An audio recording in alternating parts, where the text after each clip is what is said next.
An orange-haired streamer speaks into her microphone, sharing a cynical view on marriage. A purple-haired woman in a crisp uniform sits quietly, her expression unreadable. In an office setting, a black-haired woman with gauntlets sips from her mug. A grinning white-haired man sharply disagrees with the streamer's earlier statement. Standing over a monster's corpse, Tanaka Makoto offers his own grim take on life. Holding an energy drink, Tanaka mentally lists his massive monster subjugation quota. At his desk, Black Dog Guild member Tanaka Makoto sips his drink, tiredly pondering. His monitor displays the pan-subjugation detail, showing the troublesome creatures he must face. Overwhelmed by the workload, he lets out a long sigh and slumps in his chair. Wiping sweat from his brow, he considers the late hour he'll finish his work. His watch displays the late time as he wonders when he last went home. Surrounded by paperwork in the desolate office, he desperately wishes he could sleep. A flashback shows how 10 years ago, dungeons and monsters erupted into the world. These dungeons contain powerful weapons and armor made with unknown advanced technology. People began entering these dangerous places for treasure, becoming known as explorers. A young explorer points in terror, highlighting the immense dangers they faced inside. Without proper protection, these explorers would surely face death from horrific monsters. However, the appearance of dungeons also brought forth a change in some people. Certain talented individuals were endowed with incredible special powers, becoming awakened. These new powers made them dozens of times stronger than any ordinary human. On a train, Tanaka reflects that unfortunately or fortunately, he did not awaken. Nearby, a young man expresses his wish to try dungeon diving, but his friend objects. The man mentions that there are now popular dungeon exploration streams to watch. On his phone, a DTube stream shows a popular streamer celebrating a victory. Tanaka muses that he's never tried streaming, having focused his whole life on work. As he taps his transit card, he wonders how much money streamers actually make. Walking through the gates alone, he feels that moments like this make him feel old. He arrives at the guarded entrance of the Shibuya Underground Dungeon Information Center. The receptionist confirms his registration with the Black Dog Guild has been completed. She wishes him good luck as he turns away, adjusting his tie for work. Looking up with a weary expression, he resolves that it's time to enter the dungeon. He stands at the top of a long staircase leading down into the dark abyss. The massive, cavernous entrance to the Shibuya Underground Dungeon, Onigaiwa, looms before him. Just before descending, he remembers something important and reaches into his suit jacket. In his hand, he holds a small, white spherical drone for recording his work. He tosses the drone into the air, activating it with a flick of his wrist. The drone's central lens opens like an eye, its internal mechanisms whirring to life. It hovers before him, ready to begin filming his descent into the dangerous dungeon. This small device automatically records footage and sends it directly to his company. He notes that while it can stream publicly, he only uses it for company reports. On his phone, he prepares to select the company Black Dog stream destination. A sudden, sharp pain makes him grimace as his vision spirals from exhaustion. He stumbles violently, nearly collapsing on the walkway as a guard shouts an alarm. The guard rushes to his side, asking if he is okay, as Tanaka leans over. He reassures the guard it was just dizziness, though the guard sees a corpse. As he forces himself down the stairs, his drone follows, and he recalls his fatigue. He realizes he has only had a 2-hour nap and hasn't been home in 2 weeks. Standing alone at a cave entrance, he wonders when he last slept properly. He quietly questions what he is even doing with his life at this point. A flashback shows the Black Dog Company building, a government subcontractor he works for. The work involves dangerous S-rank subjugations that even the government avoids. As a result, his company is always buried under immense piles of difficult work. He knows that at this rate he will die from overwork, but is too busy to quit. A close-up of his weary eye shows the physical toll of his relentless job. His vision is blurred from extreme exhaustion as he prepares to enter the dungeon. He rubs his eyes, trying to focus on his phone to check the settings. His finger hovers over the company Black Dog setting, believing it to be correct. He is about to dive into the Shibuya Underground Dungeon, one of Tokyo's largest. With a final adjustment of his tie, he prepares himself for the job ahead. Looking determined, he announces that it is time for his work to start. At that moment, he had no idea his life would drastically change that day. His drone follows closely as he ventures into the dark, rocky cavern alone. On DTube, a viewer notices the strange dream titled "For Company Records." Others realize he is streaming by mistake and entering the dangerous Shibuya dungeon alone. One viewer notes with dark amusement that only 3 people are currently watching. Tanaka brushes dust from his suit, unaware of the viewers discussing his identity. The viewers are shocked by his listed quota, calling his company a Black Guild. Inside the dungeon, he descends with incredible agility, leaping between rocky platforms. The dungeon is divided into 4 distinct levels: upper, middle, lower, and lowest. Tanaka's expression is one of grim determination as he continues his rapid descent. His heavy steps kick up dust as he announces his immediate destination. He is heading straight for the deepest, most dangerous level of the entire dungeon. While the theory is to go down slowly, he simply doesn't have the time. He sighs, finding the need to rush to the bottom utterly depressing. Standing on a precipice, he longs for a warm meal and a proper sleep. He falls silent for a moment, his drone hovering faithfully beside him. He mutters that the president won't see this part, so it should be fine. He complains aloud that he is tired and not paid enough for this dangerous work. He laments that he will be lucky if he can get 2 hours of sleep today. His viewers are shocked, realizing his guild is violating labor laws so blatantly. One viewer offers words of encouragement, telling him to stay strong through it. Another decides to record and spread the word about the abusive working conditions. The viewer count grows from 3 to 20 as word of the stream spreads. His phone begins to buzz incessantly with incoming calls, startling him. He thinks that since he doesn't use social media, the calls must be work-related. Believing it's his boss, he decides to ignore the calls to avoid being insulted. With renewed purpose, he strides confidently toward the edge of the lowest level. He is at the final descent point of the massive Shibuya underground dungeon. His feet are planted firmly on the edge of a deep, dark well. He leaps into the chasm, knowing this is the fastest way to the bottom. He reflects that he would never do this if not for his stupid quota. His viewers scream in panic, believing they are watching a suicide attempt. Their frantic comments flash across his vision as he falls through the darkness. His phone buzzes relentlessly again, and he wonders why it keeps ringing. He dismisses the calls, assuming they are probably nothing important anyway. With a final decision to ignore it, he focuses on his controlled descent. His body twists midair as he expertly navigates the treacherous fall. A look of intense focus is on his face as he prepares to land. He notices that his company's drone is still following him through the air. He resigns himself to being filmed, admitting it is a rule he must follow. His reflection appears in the drone's lens as he considers the embarrassment of streaming. He admires the talent of real streamers, wondering if he would receive comments. On his phone, the viewer count unexpectedly climbs to 271. While falling, his dead-eyed expression is broadcast to a shocked, growing audience. Plummeting through the darkness, his gaze fixes on something far below. Looking down the massive chasm, he decides it's time to prepare his landing. His descent continues as he repeats his intention to land very soon. From the abyss below, a huge winged monster suddenly appears. The creature lets out a powerful roar as it lunges upward to attack.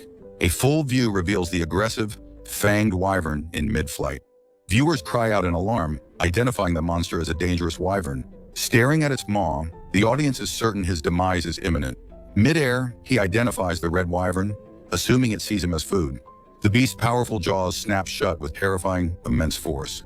He calmly prepares to meet the charging monster head-on. His expression remains focused as he braces for the imminent impact. A close view shows his steady hand gripping his sheathed katana. He leaps forward, a small figure against the vast dark background. The wyvern's head rushes toward him in a blur of motion. Glowing with energy, he flies directly into the dragon's open mouth. A thin, brilliant line of light slices across the beast's armored hide. The monster erupts in a violent geyser of black fluid and gore. He lands gracefully below, leaping nimbly between the rocky ledges. His feet touch down lightly on the uneven, shattered terrain. The force of his landing powerfully fractures the ground beneath him. He comes to a rest in a low crouch, creating a small crater. Behind him, the two halves of the slain beast crash to the floor. Splattered with gore, he silently straightens his tie.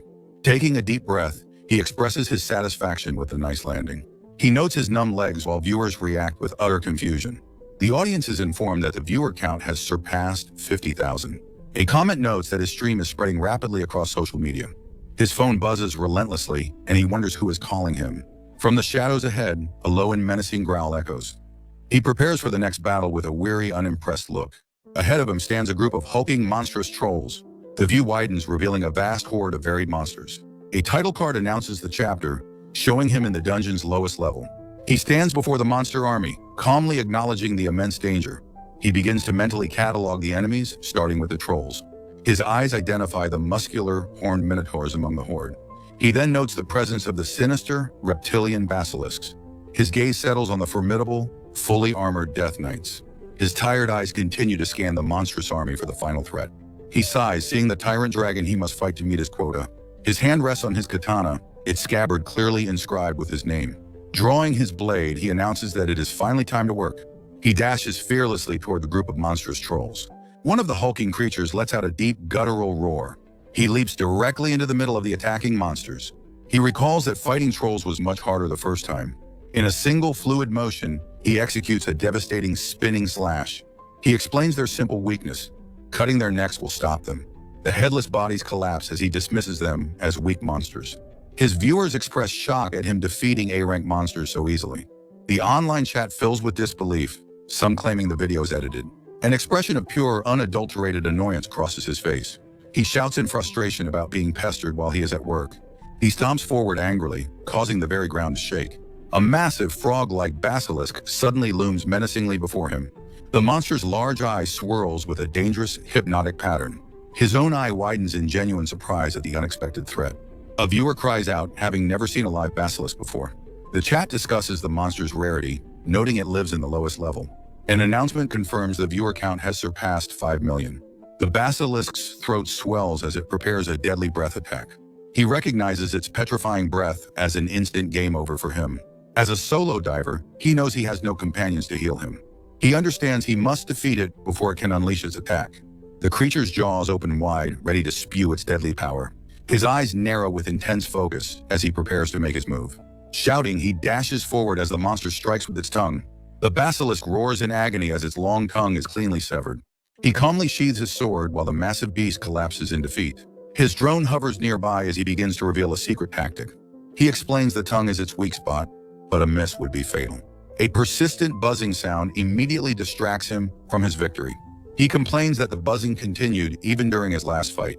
He resolves to ignore the calls, expecting only to receive insults. The ground suddenly erupts with a violent tremor and a deafening roar. A colossal, heavily armored tyrant dragon emerges from the rubble.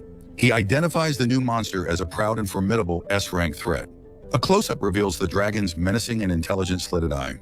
His usual tired expression is replaced with one of serious concern. The dragon's profile highlights its immense power and iron-melting breath.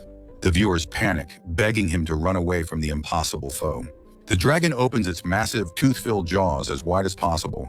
It rears its head back, preparing to unleash a devastating attack. He coolly assesses that its fiery breath would completely incinerate him. His hands firmly grip both the hilt and scabbard of his katana. To avoid being burned, he lowers himself into a defensive stance. Viewers scream for him to run, though one recognizes his Yi stance. A viewer emphasizes the overwhelming power of his draconic opponent. The dragon unleashes a massive, all-consuming wave of roaring fire. The torrent of intense flame quickly fills the entire cavern. Rather than retreating, he charges directly into the raging inferno. Inside the fire, he remains completely focused on his counterattack. His hands are steady on his sheathed sword amidst the swirling flames.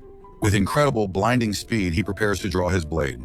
A brilliant upward slash parts the fire, creating a safe path. A massive torrent of fiery energy erupts with incredible force and speed. The tyrant dragon's menacing eye glares, its jaw filled with razor-sharp teeth. Rearing back, the colossal armored dragon towers over the shattered rocky landscape. Its massive clawed foot slams into the ground, crushing the rock beneath it. The beast's bisected corpse is shown, evidence of a swift and powerful blow. Tanaka stands calmly holding his katana amidst the chaos of the battlefield. Viewers express utter shock, questioning how such a feat was even possible. While the world reacts online, Tanaka's only thought is that he is tired. The internet audience declares the incredible display to be simply amazing and unbelievable.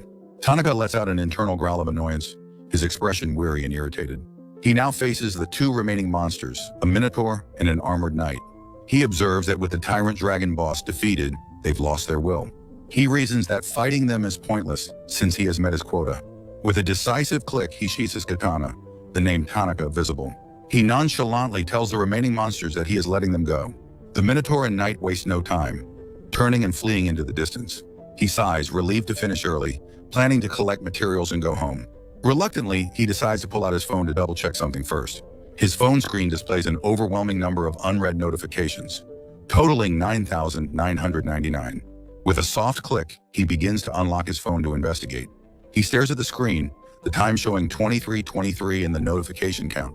He yells in disbelief, shocked by the ridiculous number of alerts he's received. His thumb swipes across the screen, unlocking the device to see the source. Confused and sweating, he frantically scrolls, wondering what the hell is happening. A bead of sweat drips down his temple as he questions the alerts. He is horrified to see endless notifications from the DTube streaming platform. He lets out a shriek of pure terror, his face a mask of shock. The DTube interface reveals a live comment feed scrolling rapidly on his video. His mind races as he struggles to understand what is happening to him.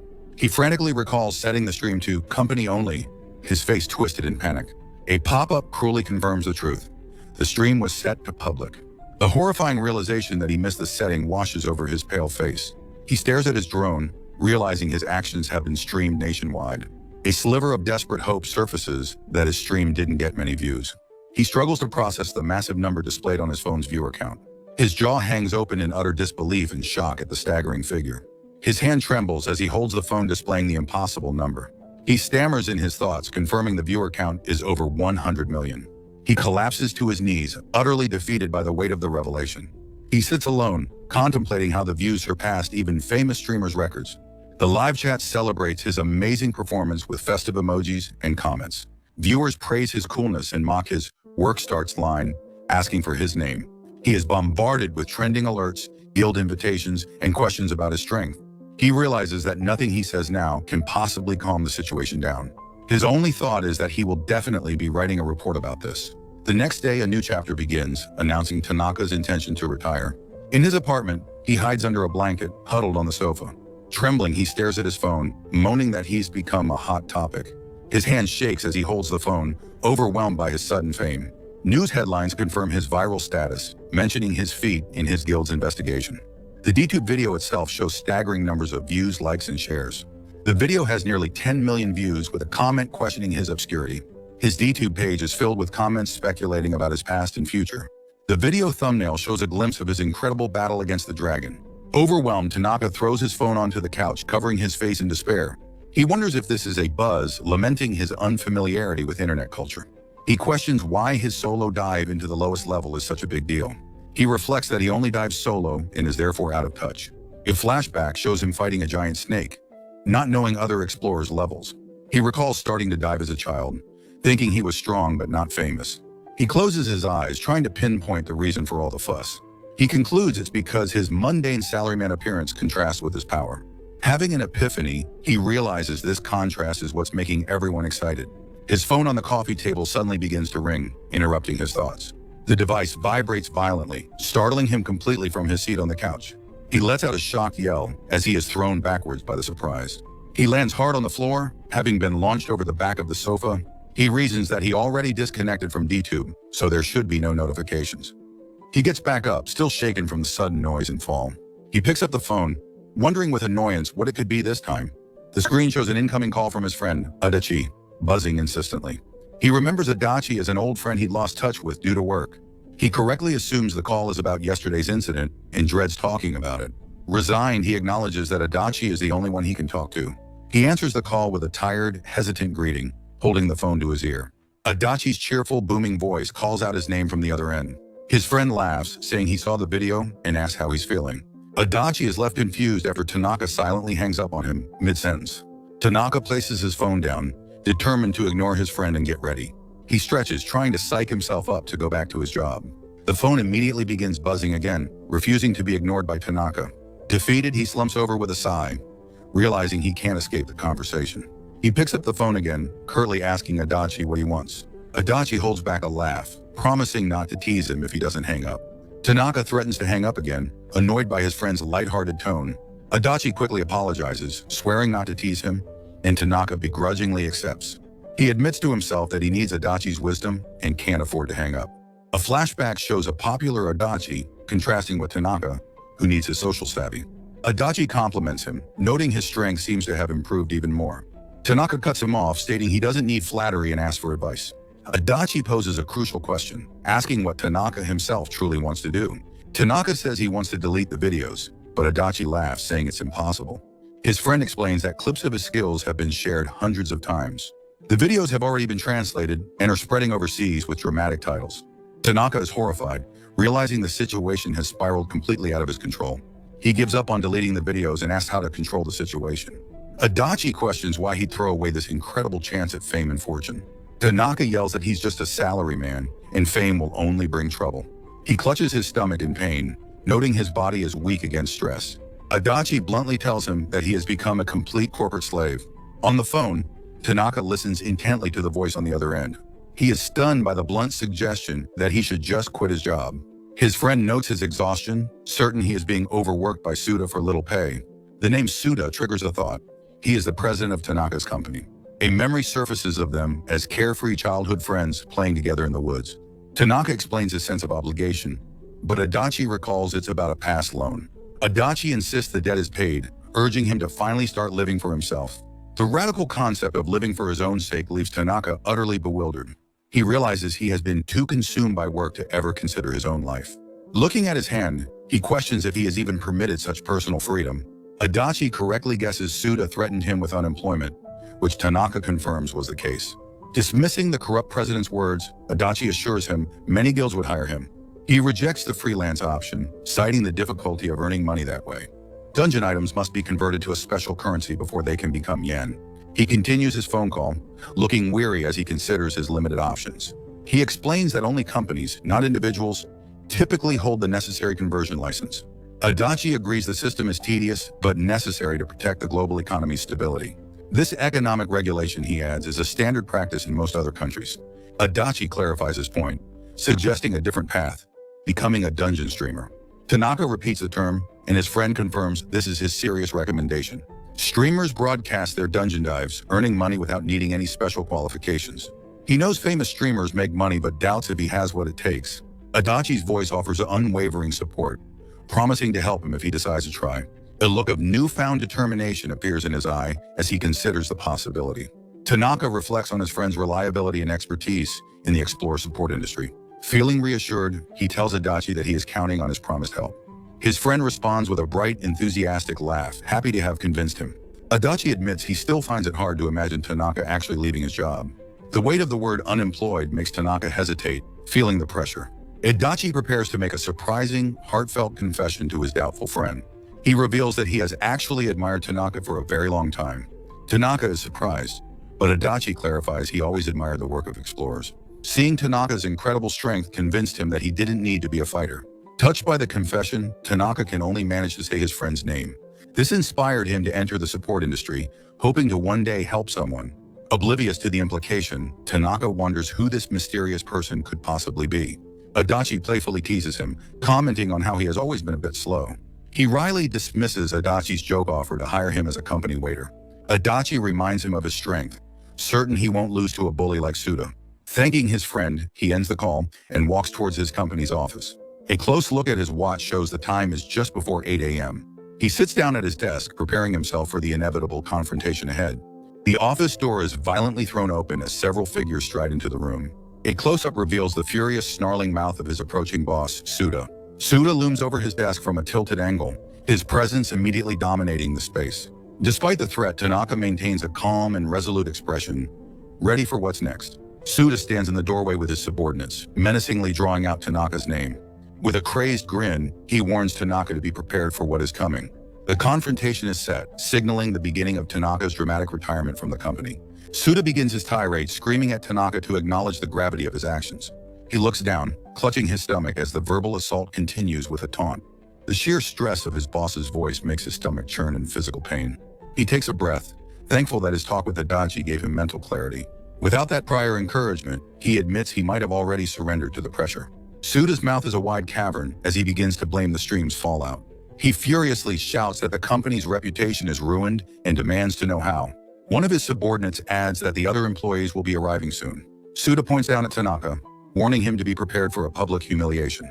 He laughs maniacally, relishing the punishment he is about to deliver to his employee. Tanaka grimly acknowledges this is just his boss's usual predictable behavior. He recalls Suda's terrible management skills, which only excel in a toxic workplace. Because of this abuse, his mind and body have been driven to utter exhaustion. A flashback shows Suda threatening to cut pay to enforce his tyrannical orders. His eyes narrow with resolve. He wants to live for himself and must fight. Suda hypocritically lectures his men, claiming his abuse is for their own good. The two subordinates can only shout their terrified agreement in perfect unison. Tanaka sees through the lie, knowing Suda just enjoys lecturing the powerless. He identifies Suda as a scumbag who enjoys torturing people who cannot retaliate. He is glad to see the truth, but his stomach still churns with stress. At that critical moment, his phone begins to vibrate in his pocket. He glances down, surprised by the unexpected interruption from his device. He suddenly starts coughing, drawing the questioning attention of his boss, Suda. Pulling out his phone, he sees new messages and wonders about the timing. A series of texts offer him a starkly simple way to overcome his fear. He reads the advice and a look of sudden profound understanding crosses his face.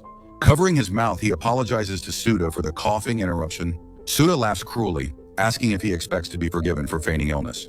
His eyes sharpen as he flatly denies it, analyzing Suda as a former explorer. He notes Suda hasn't been in a dungeon for years and is full of openings.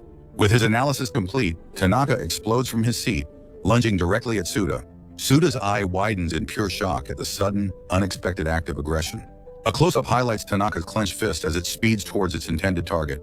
His face is a mask of pure focus and determination during the attack. In his mind, he visualizes his punch landing with explosive, devastating force. The imagined violence is over instantly, and he calmly notes how easy it would be. His eye widens with the chilling realization of his own overwhelming power.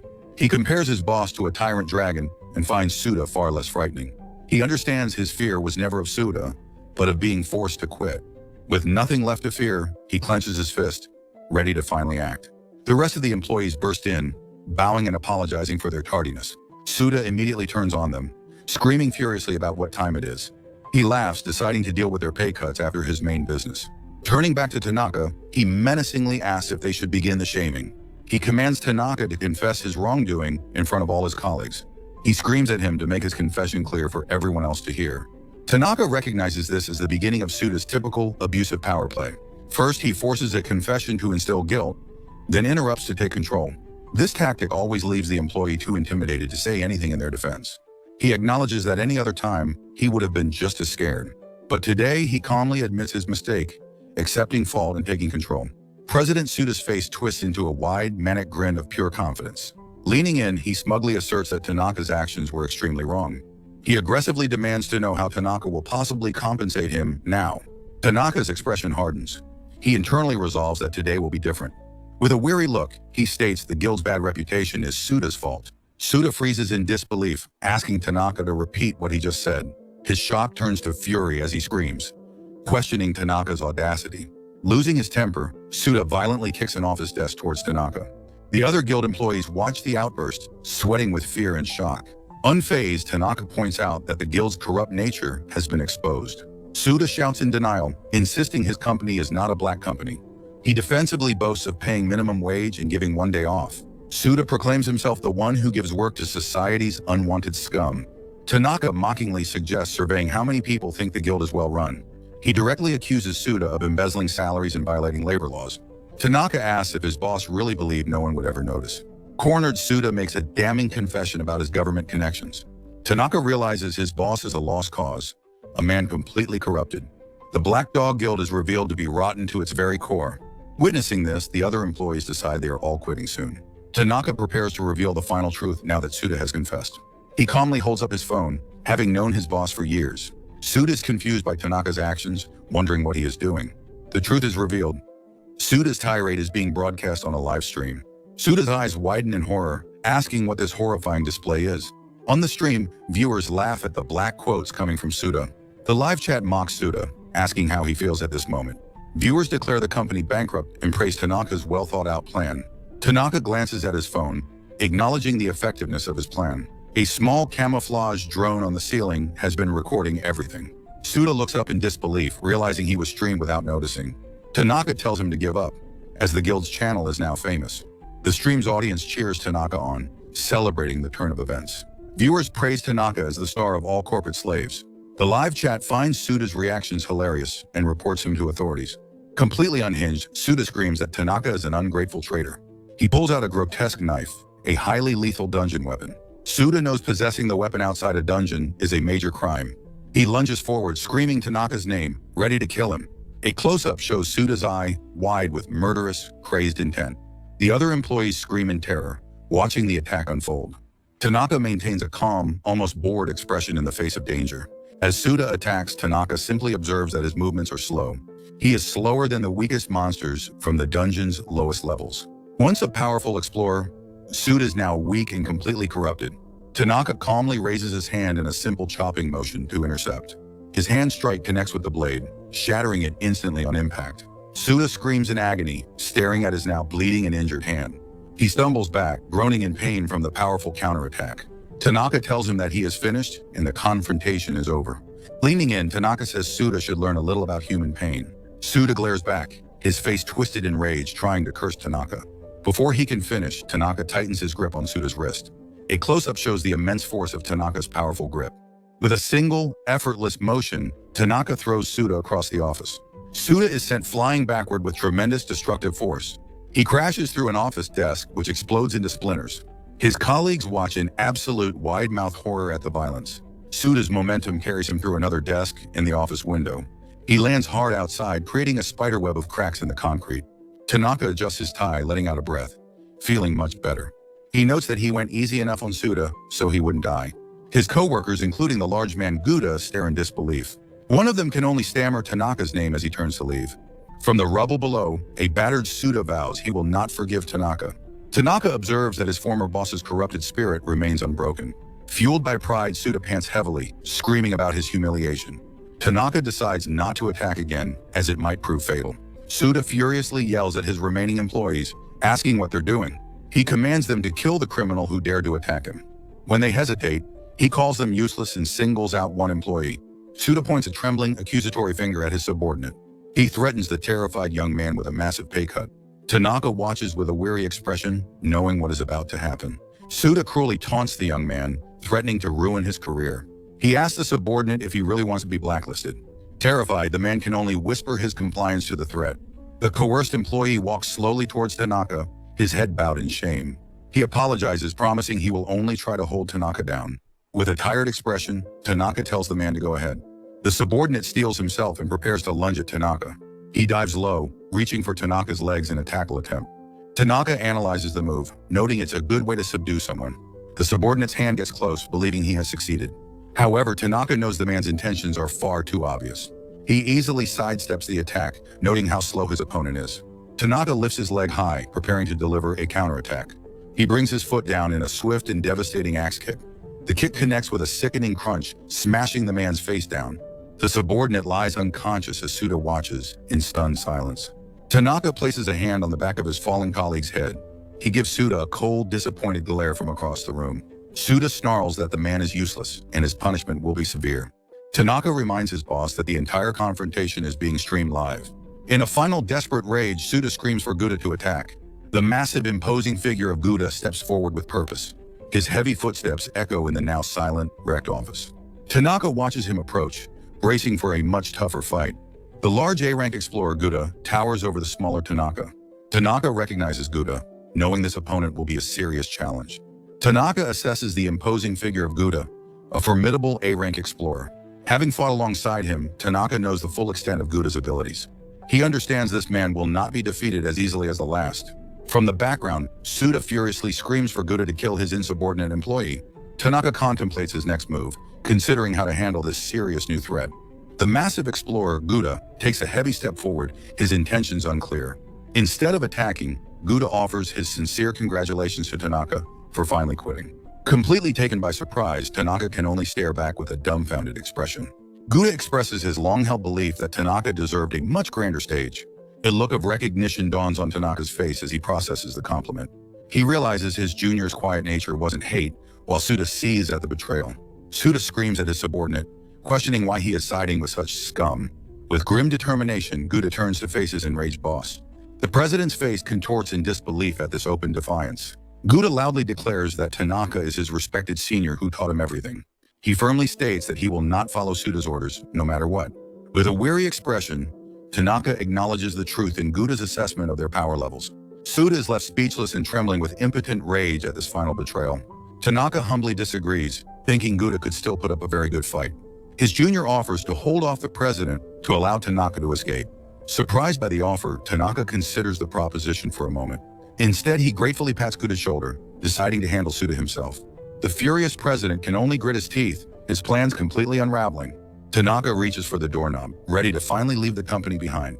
His fingers close around the cold metal of the handle. Suddenly, the entire door is kicked off its hinges with incredible force. A cascade of long, dark hair flows into the room with the breeze. The remaining employees stare in shock at the sudden, violent intrusion. A bruised and beaten Suda looks on from the background, confused. Tanaka turns to see the source of the commotion. A stern woman in a black uniform stands flanked by two officers. She announces their arrival from the association's Management Bureau's audit section. Suda's confusion turns to a wide maniacal grin, assuming they are his saviors. He gloats that the tables have turned, demanding the officials arrest Tanaka. He laughs, certain that viewers of the stream reported Tanaka's actions. The president triumphantly orders the officials to hurry up and do their duty. The officers move forward, their hands reaching out to make an arrest. To Suda's shock, they seize him, placing him under restraint. His face is a mask of pure confusion as he is apprehended. He screams in protest, demanding to know what they are doing. His expression shifts back to pure, unadulterated rage at this turn of events. The woman Amatsuki calmly places Suda Akihiro under formal arrest. She informs him that his words and actions were all streamed live. Suda cannot believe what is happening, questioning how this is possible. The other employees watch, commenting that his tyrannical reign is finally over. Suda struggles against his captors, frantically trying to find a way out. He desperately points at Tanaka, insisting he is the one who should be arrested. Amatsuki turns her gaze from Tanaka to address Suda's frantic claims. She sighs, seemingly annoyed at having to explain the situation. The official acknowledges the law prohibiting awakened from using their powers publicly. Suda feels a surge of hope, believing the law is on his side. The awakened are those who gain special powers with the appearance of dungeons. This power comes from a magic essence and varies between individuals. The Awakened Special Act was created to restrict the use of these powers. Suda screams that he is the victim of an illegal use of power. He demands that they arrest the ingrate Tanaka for his crimes. Amatsuki's expression remains cold and unmoved by his desperate pleas. She clarifies that Tanaka's actions were self-defense, as both are awakened. Her final verdict is that Suda is overwhelmingly to blame for attacking first. Guda and Tanaka both express immense relief at this legal technicality. Tanaka is glad Suda's status as an awakened protects him from prosecution. Amatsuki then informs Tanaka that he must also come in for questioning. He groans at the thought of more bureaucratic hassles after his ordeal. While complaining, he looks closely at the woman leading the arrest. He feels a sense of familiarity, certain he has seen her before. He asks if she is Amatsuki, who seems exasperated by his slow recognition. Tanaka is impressed, realizing how much his old acquaintance has grown. Suda shrieks in disbelief, recognizing the name of the famous Amatsuki Kanade. He questions why the chief of Subjugation Unit 1 is here in person. He argues that his crimes aren't severe enough for a top official. Tanaka privately agrees that her presence for someone like Suda is strange. Subjugation Unit 1 is an elite division of the Ministry of Monster Control. Its powerful awakened members deal with monsters and arrest criminal awakened. Amatsuki is known as the strong, smart, and beautiful rising star of the ministry. Tanaka reflects on her talent. Being younger than him, yet a chief. He remembers a time when they used to explore dungeons together, growing close. Now he laments the vast gap that has grown between them. She claims there is no deep meaning to her being there. Tanaka doubts her excuse, knowing how busy she must be. He suspects she may have come to see someone in particular. As he thinks this, Amatsuki turns and gives him a sharp glare. The sudden, intense look from her catches him completely off guard. Her piercing eyes seem to hold an unspoken, harsh emotion. He is left completely bewildered, wondering if she now hates him. She turns away, coldly ordering her men to take the prisoner away. The officers begin dragging the screaming president from the wrecked office. Suda twists around, shouting that he will not let Tanaka get away. He vows that he will have his revenge for this humiliation one day. His desperate threats echo down the sterile hallway as he is removed. Tanaka lets out a long sigh, relieved the chaos is finally over. Amatsuki turns back to him, stating she needs to hear his story. She formally requests that he voluntarily accompany her for questioning. He slides open the shattered window, needing to escape the situation. Citing extreme exhaustion, he rejects her request to talk now. A black business card flutters through the air towards her. Amatsuki is shocked as she realizes what he is about to do. He believes she can handle this slight deviation from protocol. Promising to call later, he bids her a casual farewell. He pushes off from the windowsill with his foot. He leaps into the open air, high above the city streets. A view from below shows a modern skyscraper reaching into the bright sky. Inside, Amatsuki rushes towards an open window, her long black hair flowing behind her. Leaning out desperately, she shouts that she traveled a long way just to see him. Far below, the leaping Tanaka pauses, thinking he might have heard something. He dismisses the faint sound as his imagination, continuing his escape across the rooftops. Amatsuki stands alone by the window, sadly reflecting that they'll never explore dungeons together again. A new chapter begins with Tanaka walking down a city street, ready for a fresh start. His friend Adachi spots him from behind and begins running towards him. Adachi shouts an energetic greeting, exclaiming that Tanaka's viral livestream was incredible. Panicked by the loud attention, Tanaka frantically gestures for his friend to be quiet. He turns to leave in annoyance, but Adachi quickly grabs him, apologizing for the joke. Now seated in a restaurant, Tanaka complains about his friend's lack of tact. Adachi makes a grand gesture, offering to buy anything as a retirement gift. With a weary sigh, Tanaka picks up the menu to decide on his meal. A flashback reveals Tanaka at home, accepting Adachi's text invitation for a free lunch. In the present, a waitress stands ready to take their order at the table. Tanaka hesitates for only a moment before beginning to list his choices. He proceeds to order a massive feast, leaving Adachi and the waitress stunned.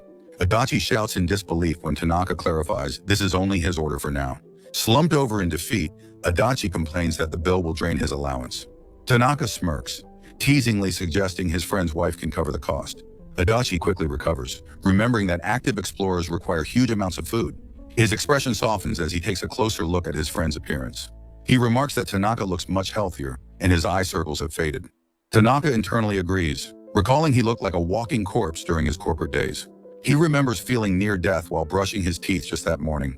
Getting down to business, Tanaka asks what Adachi wanted to discuss. In response, Adachi pulls out a thick stack of papers he had prepared. Tanaka holds the document, seeing its title, The Road to Becoming a Popular Streamer.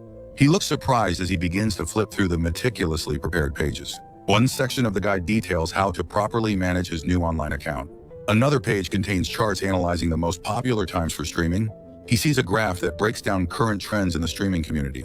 The document even provides a list of potential content ideas for his channel. There is also specific advice on how to select and respond to viewer comments. A final section contains other useful information for a new streamer. Adachi acknowledges that Tanaka probably doesn't know much about streaming. With a look of intense determination, Adachi tells his friend not to worry. He confidently promises that he will make Tanaka into a world-class streamer. Tanaka is visibly touched by the incredible amount of support from his friend. Adachi then presents another gift, a white spherical drone for him to use. Overwhelmed, Tanaka is moved that his friend even prepared equipment for him. Adachi calls out to get Tanaka's attention for one last surprise. Tanaka watches curiously as his friend taps away at his smartphone. With a grin, Adachi tells him to hold on for just another moment. He turns the phone around, presenting the final piece of his plan. The screen displays a newly created channel page with Tanaka's face as the icon. Adachi proudly explains he made the account yesterday, so it would be ready. He announces that Tanaka can start streaming tomorrow, just as their food arrives. The waitress politely presents the meal, while Adachi compliments Tanaka's talent. Staring at the mountain of food, Tanaka asks if Adachi is sure about this. Adachi's hand moves to present another small gesture of his support. He hands Tanaka a box, insisting he's not looking for repayment. With a bright, genuine smile, Adachi says he is just excited to help. Tanaka, looking determined, accepts the box of silverware from his friend. He gratefully accepts the gift, ready to enjoy his celebratory meal. A wide panel shows the restaurant's now empty drink and condiment station. Tanaka digs into a parfait, his cheeks puffed out with food. Adachi asks if he is considering joining a new guild since he got offers. Tanaka reveals he wants to try being a freelancer, having enjoyed the online support. His friend smiles, happily accepting his decision to go independent. Standing up, Tanaka explains he must now go to the management bureau for questioning. A flashback shows a younger Tanaka, Amatsuki, and Adachi together at an arcade. Adachi recalls that their old group also included the corrupt president, Suda. He remarks on how beautiful their mutual friend Amatsuki has become over time. He mentions her new online nickname, Icy Bayonetta, and her adoring fanbase. Tanaka agrees with a dazed expression, admitting that she is indeed amazing. His mood darkens as he laments the vast difference in their current lives. He sadly expresses his belief that she wouldn't want to see him now. Adachi tries to argue, but Tanaka quickly cuts him off, insisting it's fine. With renewed resolve, Tanaka declares he will do his best to impress her now. Adachi sighs, looking worried for the difficult road that lies ahead for Amatsuki. He quickly changes the subject when Tanaka asks what he meant. Tanaka holds the folder of materials, ready to start streaming the next day. Adachi gives him an enthusiastic thumbs up, promising to be watching. With a wide, sincere smile, Tanaka thanks his friend for everything. The scene transitions to a wide shot of the modern city skyline. A view of the Nishi Shinjuku station entrance is shown on a sunny day. An official sign directs explorers towards the Nishi Shinjuku cliff dungeon. Standing in the sweltering heat, Tanaka loosens his tie and complains. He then smiles, feeling immense happiness at his newfound freedom. With a fist raised high, he pumps himself up for his first official stream. He walks down a set of stone stairs leading toward the dungeon's entrance. A close-up captures his dress shoes taking a step down the path. He looks up at the massive dungeon structure, still impressed by its scale. Tanaka walks along a long bridge built against the side of the immense cliff. A wide shot reveals the massive, dark chasm of the Nishi Shinjuku cliff dungeon. An aerial view shows the giant crack running through the city's landscape. He recalls Adachi's advice to start with the middle levels to build his audience. Taking out his drone, he begins the technical preparations for his live stream. He starts the process of linking his drone and phone to his DTube account. With a single click, he posts an announcement about his stream on social media. His eyes widen in shock at the immediate and massive response. His phone screen shows instant reposts of his announcement from eager fans. Notifications flood his phone as likes and retweets climb at a dizzying speed. The retweet counter blows past 1,000, much to his astonishment. He is immediately bombarded by a wave of excited comments from his audience. Viewers enthusiastically welcome the corporate slave swordsmaster for his first official stream. Fans comment on his healthier appearance while giving him a new nickname. The audience shares their anticipation for the fight he is about to show them. Tanaka feels a wave of nervousness, aware of his massive audience watching him. He gratefully recalls the fan support that enabled him to quit his oppressive job. Taking a deep, steadying breath, he prepares to face his new career. Filled with purpose, he resolves to repay the favor his new fans have shown. He formally introduces himself to his audience as Tanaka Makoto, a former explorer. A viewer thanks him for starting his very first live stream today. The live chat erupts with excitement, confirming it is really him. Fans eagerly ask if he will be exploring the dungeon's lowest floor again. His viewers affectionately coin his new nickname, Corpo Slave Swordmaster, and show their concern. He acknowledges that most streamers have a much more lively and energetic vibe. Stuttering nervously, he admits his friend Adachi approved of his funnily awkward style. Fumbling with his phone, he tries to find the correct setting for comments. He successfully projects the live chat so he can read it without his phone. With an earnest expression, he apologizes profusely to his audience for the delay. Addressing the projected comments, he thanks his viewers and outlines his immediate plans. He confirms he will save the deeper floors for later and appreciates their concern. The speed of the scrolling comments makes him realize how difficult streaming is. He expresses his newfound admiration for all the streamers who do this daily. With a sly grin, he asks his viewers to promote his stream. A wide view shows the massive chasm of the dungeon under a bright sun. He begins narrating his journey along a walkway attached to the immense cliff. He explains that dungeon administration built an elevator to reach the bottom. A slight smile crosses his face as he anticipates an easy descent. Arriving at the station, he is shocked to see an immense crowd gathered. He reflects that he has never seen the dungeon so crowded before. Standing amidst the other explorers, he wonders what could have possibly happened here. His thoughts turn from curiosity to the immediate problem of his stream. He panics, imagining his first stream ending in a disappointing cancellation. The fear of being unsubscribed to by angry fans fills his mind. A bead of sweat forms as the pressure of the situation mounts. He worries his new career will be a disaster if he cannot fix this. The streamer guide from his friend Adachi seems useless in this unexpected crisis. Determined, he decides he must investigate the cause of the delay himself. He admits to himself that approaching strangers is very unlike his usual self. With a nervous gulp, he prepares to talk to someone in the crowd. He cautiously taps a blonde-haired explorer on the shoulder to get his attention. The explorer turns from his phone, agreeing to answer a question. Upon recognizing him, the man shouts out his famous streaming name in shock. Other explorers in the crowd turn their heads, murmuring in surprise and disbelief. The crowd erupts in excitement, one fan noting he is more handsome in person. Suddenly, the attention of the entire crowd is focused directly on him. The intense social pressure causes a sharp, stress-induced pain in his stomach. His viewers comment on his newfound celebrity status among fellow explorers. He tries to steer the conversation back to why the entrance is so crowded. The starstruck fan expresses his sheer luck at meeting a celebrity like him. Tanaka learns the crowd calls the dungeon Nishi Cliff for short. The fan apologizes for his excitement and explains the elevator is broken. A view of the elevator shaft shows workers inspecting the stalled machinery. Tanaka thanks the fan for the information about the broken-down elevator. He nervously considers his options, realizing waiting is not one of them. His own viewers are already getting impatient and threatening to leave the stream. He panics again, fearing his subscriber count will plummet if he delays further. A sudden wide-eyed realization strikes him as he remembers something crucial. He frantically searches his phone for an image he saved from Adachi. He remembers his friend Adachi's single, forceful solution for handling streaming problems. Holding his phone, he contemplates this unconventional advice and makes a decision. A small, functional reception building stands near the edge of the chasm. Inside, two receptionists are busy handling the crisis over the phone. He approaches the counter, placing his hand down to get their attention. He calmly presents his ID and requests to be checked into the dungeon. The receptionist, Satomi, gasps, recognizing the famous streamer standing before her. Her colleague is also a fan, excitedly telling him she's watched all his VODs. Unfazed by the attention, he quietly repeats his request for check-in. Satomi informs him that entering the dungeon is currently not possible. He firmly insists that she proceed with the check-in despite the situation. The receptionist reluctantly begins the process, scanning his identification card. An official application must always be submitted to the Dungeon Administration Bureau. Guilds usually handle this paperwork, a luxury he no longer has. The system beeps as his application is successfully marked approved. Satomi confirms that his check-in process is now officially complete. He takes back his ID card, thanking the receptionist for her help. He walks away from the building, heading directly toward the cliff's edge. His drone camera follows as he approaches the precipice of the massive chasm. He stands at the very edge, looking down into the sheer, dark drop. One of his viewers screams in terror, certain a fall would be fatal. Others in the chat mock the idea, assuming he is giving up. The crowd of explorers, who thought he had left, spot him again. They wonder what the famous Corpo-slave swordmaster is doing at the edge. Without hesitation, he takes a running leap and plunges off the cliff's edge. The entire crowd can only let out a collective gasp of utter disbelief. His stream chat explodes into a panic of screams and keyboard smashes.